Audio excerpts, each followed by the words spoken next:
Bem, inicialmente, queria agradecer profundamente a oportunidade de dialogar com vocês e enaltecer o esforço da companheira Naya, que viabilizou, junto com companheiras e companheiros, esse projeto muito bacana, né, que culminou no livro e culminou com o ciclo de palestras e diálogos. Então, Naya, meus aplausos para ti.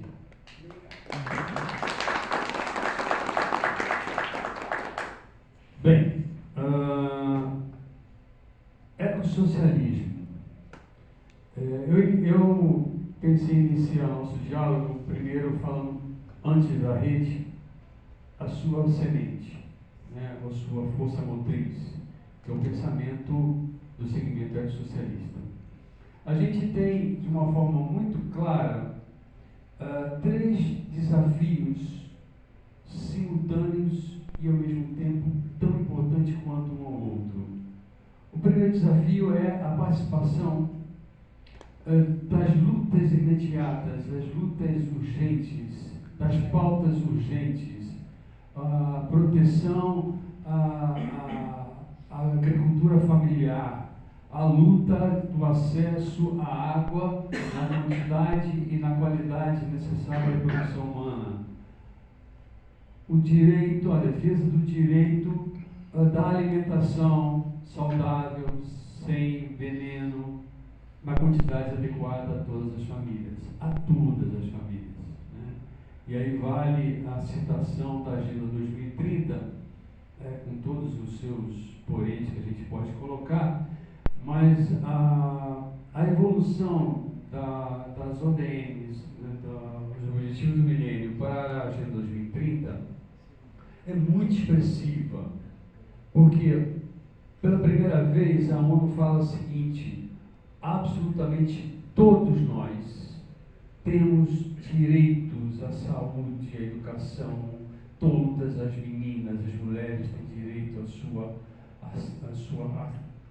participação ativa, respeitada, todas. Inclusive, eu destaco que há várias passagens que estão assim, não deixando ninguém para trás, né? Então, isso é para nós muito relevante. Essas lutas, ao mesmo tempo, temos uma outra frente de luta, que é a disputa pelos processos transitórios. Fala-se muito na transição energética, na transição ecológica, isso conduzida pelo capital. A gente tem que disputar essas transições, né? E, por último, apresentar uma proposta utópica. Nós somos utopistas. E esse utopia, seria bom destacar, a gente tem duas visões ideológicas sobre a palavra utopia, né? A palavra utopia, sob o alcunha do capital, é um delírio, algo inalcançável, estamos presos numa gaiola de ferro, né, cuja chave foi jogada fora, né, bem verde. Mas isso não é a nossa percepção, né? A nossa percepção é da luta. A utopia, como nos ensinou Paulo Freire, é o inédito viável, né? É para onde a gente deseja. O meu querido professor Michel Levy, ele nos ensina que a utopia é o farol cuja luz indica para onde queremos ir, qual é a sociedade desejada, né? Então, ao mesmo tempo, as luzes imediatas, sem perder a conexão da disputa dos processos transitórios e sem perder para onde queremos ir. Senão a gente se perde. A gente celebra, e é importante celebrar as vitórias imediatas, mas essas vitórias imediatas não são o nosso objetivo final. E aí,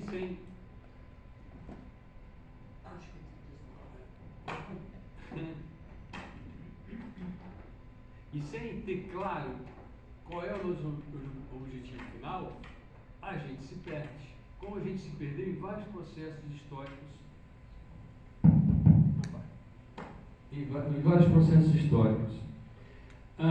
E aí, outro ponto importante nesses 3 frentes de lutas, para nós, do pensamento ex-socialista, do segmento ex-socialista, nós somos regidos por 6 dimensões éticas. A primeira, a dimensão ética, é ecológica. Temos que nos reconectar e ter uma outra relação civilizatória com Pachamama, a grande mãe, a mãe da vida. A gente tem que se reconectar, né? A outra dimensão é a social. Temos uma visão muito clara que as conquistas, essa luta, ela é coletiva. Temos importantes ações individuais? Temos. Eu não as reputo. Mas o verdadeiro caminho é o verdadeiro caminho. Tem que usar por causa da internet, senão o pessoal dá umas coisas. Amigo, eu acho que tu desliga sem querer. Não, tá. Experimenta o outro. Eu acho que ele está sem. Dali. Obrigado. Então, a luta, ela é coletiva, né? Eu faço. Mas não está desligando.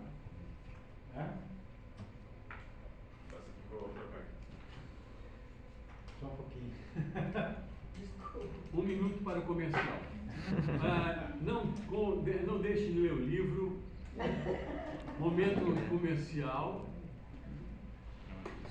O livro vai sair eletronicamente também. Isso Isso é uma boa informação. O livro sairá eletronicamente com distribuição gratuita pelo site da Circula. Desculpa, pelo site da onde? Da Circula. Da Circula, tá.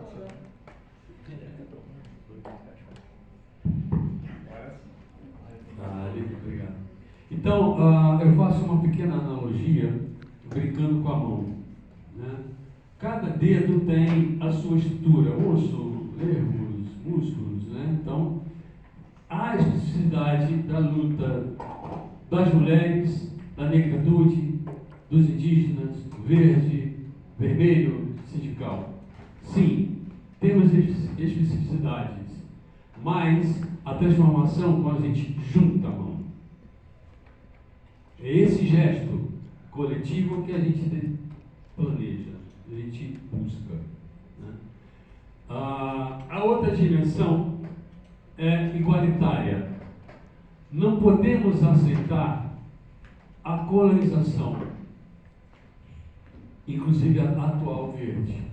Temos que redefinir, né? O Michel traz uma citação muito interessante da camarada alemã Mies, que é bem interessante, que ilustra como a gente tem uma relação de domínio hoje entre países que passa necessariamente pelo debate ecológico, e esse exemplo é interessante porque é da cultura fóssil. A Mies traz que se todo o planeta usasse a estrutura fóssil do mesmo jeito que o estadunidense, o acumulado fóssil conhecido se esgotaria em 9 dias. Então, a gente, dentro do nosso não consumo, a gente financia o consumo deles. Isso complica um pouco mais o debate, porque a gente quer justamente sair da economia fóssil, somos antifósseis, né? Mas o financiamento, a não desmatamento, são discursos bonitos, como diz o professor Enéas, que passa pela questão também do discurso. É bonito financiar a preservação, e aí por trás disso, na sombra disso, está o seguinte: olha, fiquem com a floresta amazônica de vocês, bonitinha e tal, e deixe que a gente continue nosso desenvolvimento ecocida, tá joia? Vamos combinar desse jeito? A nossa resposta é sempre não. Eu até brinco, falo, faz o seguinte, pega esse dinheiro, cuida dos pobres no país de vocês, que seria bem mais interessante. A gente tem que redefinir qual é o desenvolvimento que queremos e qual é a nossa relação entre países, como diz o ex-ministro, altiva e ativa. Saindo da relação dominante-dominado, inclusive entre países. Tá joia?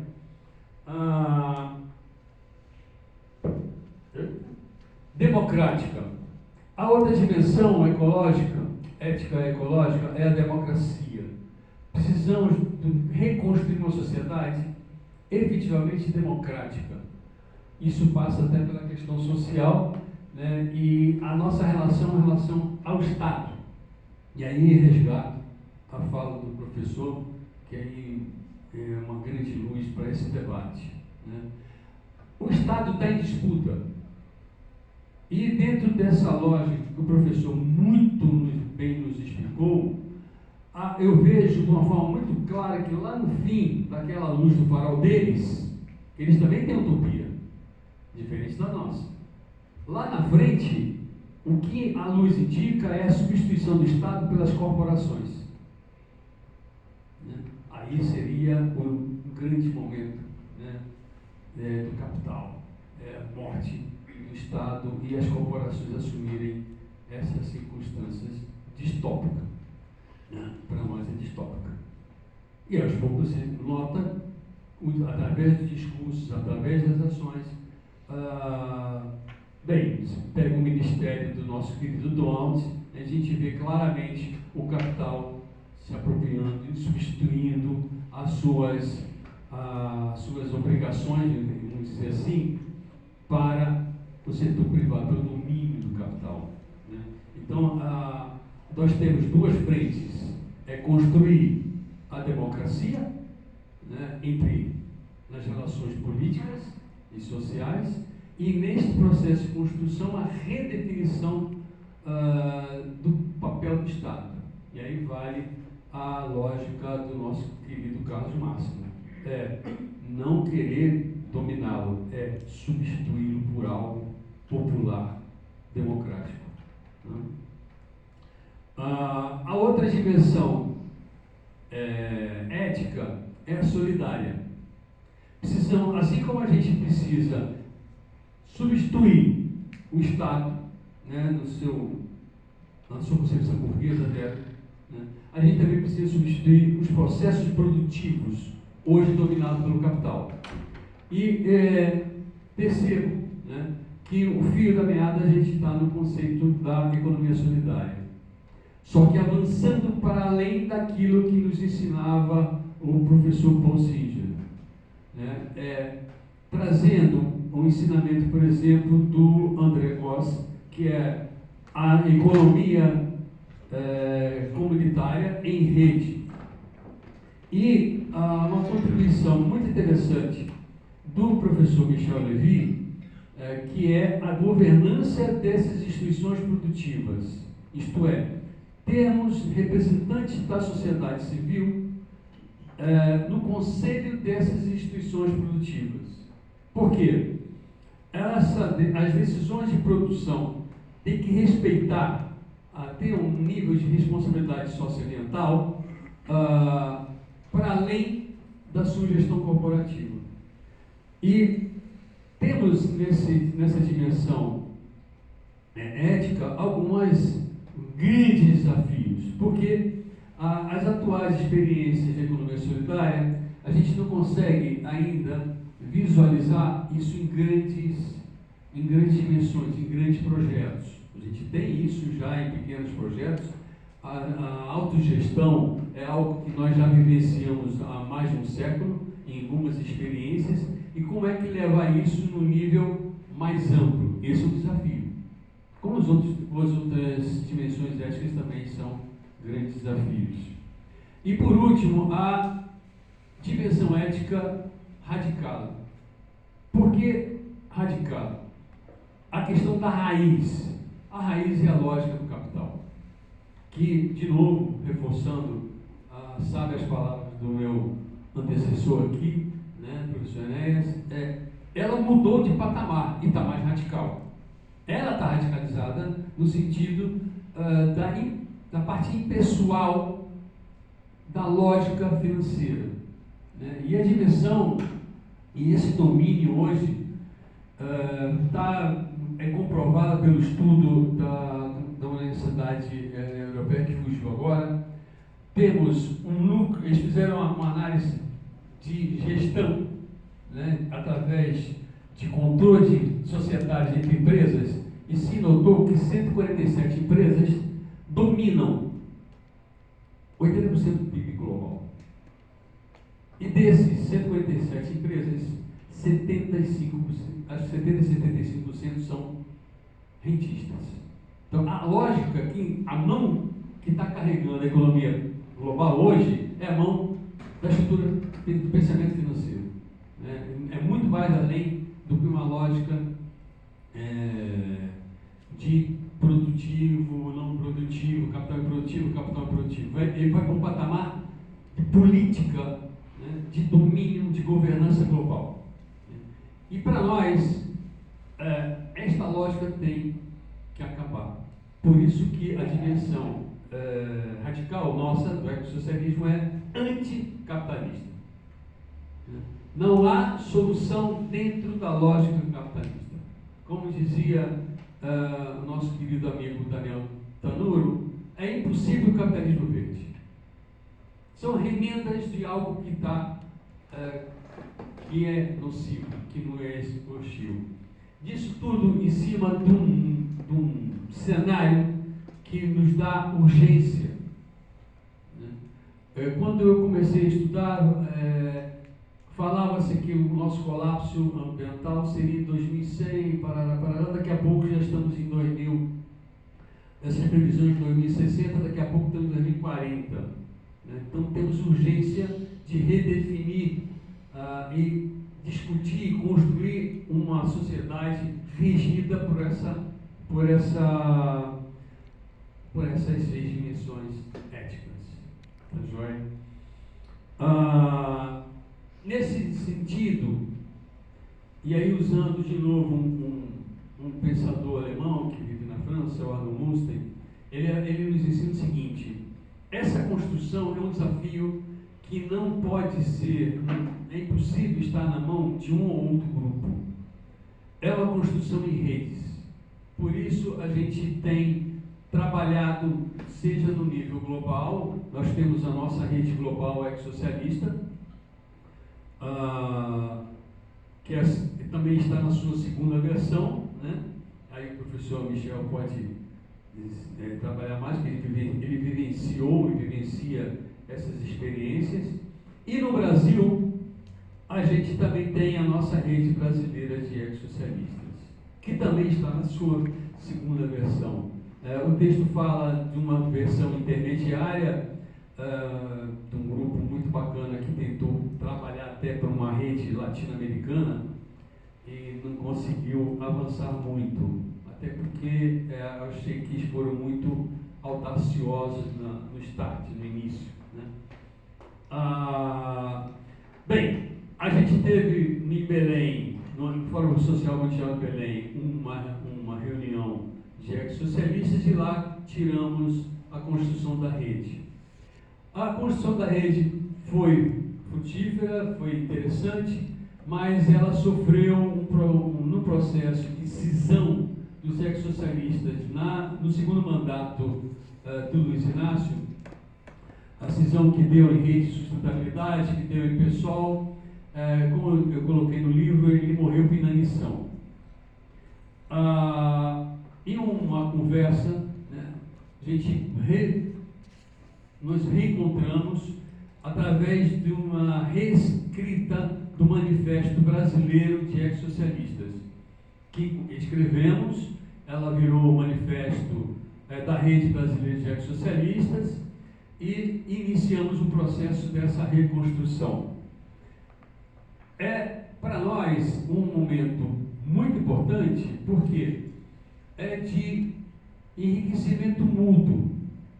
A proposta da Rede Brasileira de Ecossocialistas é, ao mesmo tempo, ser enriquecida movida pela militância, pelas experiências, sucessos e fracassos dos seus militantes nos seus movimentos, e aí ressalto que a Rede Brasileira de Ex-Socialistas não é uma rede de instituições, é uma rede de indivíduos, eu ia botar no feminino, mas capotei na língua portuguesa, de indivíduos, de pessoas, né, que têm as suas militâncias. E esse diálogo enriquece a militância dessas mesmas pessoas nas suas lutas, em seus movimentos. E aí, na primeira versão, a rede era marcadamente de política partidária. Nesta nossa atual versão, ela até tem representantes de partido, pessoas, militantes de partidos, marcadamente PSOL, PT e Rede de Sustentabilidade, mas também tem PV, PSB, a gente está conversando com algumas pessoas do PDT, né? Mas vai para além da política partidária. Nós temos movimentos sociais e temos academia. Entendemos que, além do saber ancestral, principalmente, o saber também acadêmico, em diálogo, é o que constrói a estrutura de pensamento dessa praxe, ação, reflexão. Então, essa reflexão também associando o conhecimento da militância, da vivência da militância, dos seus anciões, principalmente, mas também as descobertas tecnológicas. Nisso, a gente estamos construindo, estamos crescendo, estamos numa etapa de construção de estatuto, para a gente se organizar e se formalizar. Estamos participando, aí sim, de algo interessante também, da rede ex-socialista latino-americana e caribe. Aí sim, por que eu falo aí sim? Porque na segunda tentativa eles tentaram entrar com as duas ideias ao mesmo tempo. Por isso a minha observação crítica é que eles foram muito audaciosos, muita ação para pouco braço. A gente teve o primeiro encontro, que na verdade foi junto com o 6º encontro global de ex-socialistas em Buenos Aires, no ano passado, e tiramos de ter o 2º encontro latino-americano e caribe de ex-socialistas em Belém, assim, no final desse ano. O que nos une, né? Temos diversidade de pensamentos, mas vocês imaginam uma reunião que tem petistas, pensionistas, rede de sustentabilidade, mas tem algo que nos une. Há um conceito que nos une, que é que o socialismo, o ecossocialismo, ele une a praxis socialista da sua luta social e a praxis ecológica da nossa integração nesta construção de democracia e construção da nossa civilização, integrado à lógica ecológica, integrada sobre a nossa bênção de Pachamama. Então, para fechar, a gente tem a grande certeza que o socialismo, sem trazer para dentro do socialismo a praxis ecológica, ela não consegue dar mais respostas ao desafio do século XXI, como eu disse, que está aqui cada vez mais urgente. Ao mesmo tempo, a ecologia não socialista, ela não tem a radicalidade necessária para dar essas respostas. E aí, uma frase atribuída a um grande, que era o ancião, agora o encantado, Chico Mendes, é atribuída a ele, que eu nunca achei onde ele falou isso, mas a frase certamente ele gostaria de ter dito, a ecologia sem a luta de classe é jardinagem. Obrigado. Muito bem.